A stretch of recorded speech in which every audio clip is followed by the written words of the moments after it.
The roots of Watseka are mounted to a stone located at the westernmost end of Smith Street.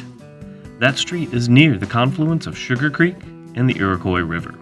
The stone marks the location of a log cabin erected by Gurdon S. Hubbard in 1821. He used the cabin as a trading post with the Potawatomi Indians. The plaque reads, Hubbard's Landing, Gurdon S. Hubbard.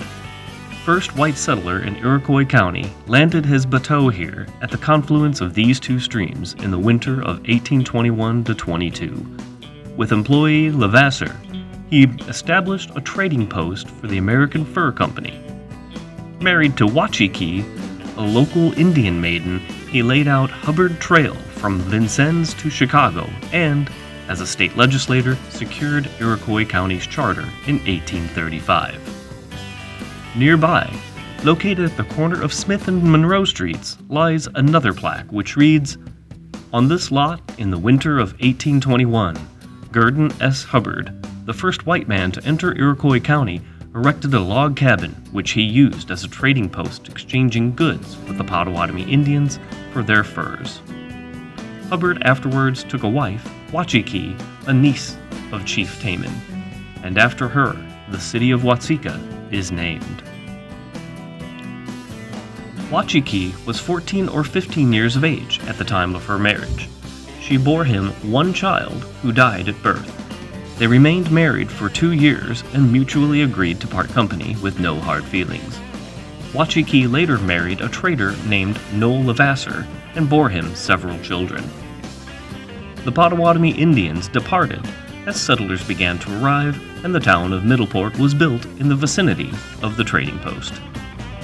The town of Middleport was laid out August 27, 1835, and became the county seat of Iroquois County, and grew as a result of the establishment of the Hubbard Trading Post. Well located, a prosperous and thriving village of about 800 people with stores, hotels, a shoemaker, harness maker, wagon maker, and doctors and lawyers. In 1840, the courthouse was erected on land now occupied by West Side Park and burned on February 25, 1862. As a result of the fire, the county seat was moved to Watseka in April 1865. On the 20th day of February 1862, Henry Davis was sentenced to 3 years in prison for larceny. On the 25th day of February 1862, he undertook to break jail. Contrary to custom, he had not been locked in his cell, and this circumstance gave him opportunity to attempt to escape.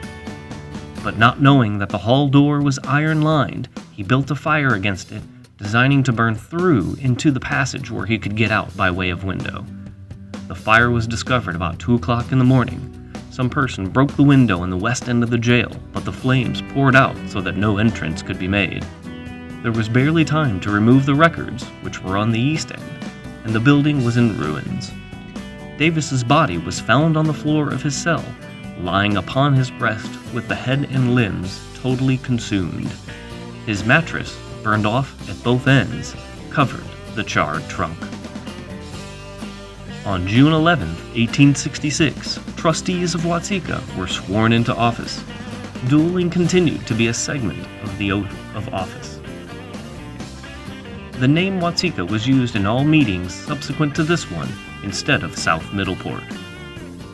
On May 23, 1867, a special meeting to be held on June 5th for the purpose of being for or against the city of Watseka appropriating the sum of $5,000 to the Chicago, Danville, and Vincennes Railroad Company for the construction of a railroad through Watseka. A special meeting was held June 6, 1867, to canvass the election to grant $5,000 to the Chicago, Danville, and Vincennes Railroad.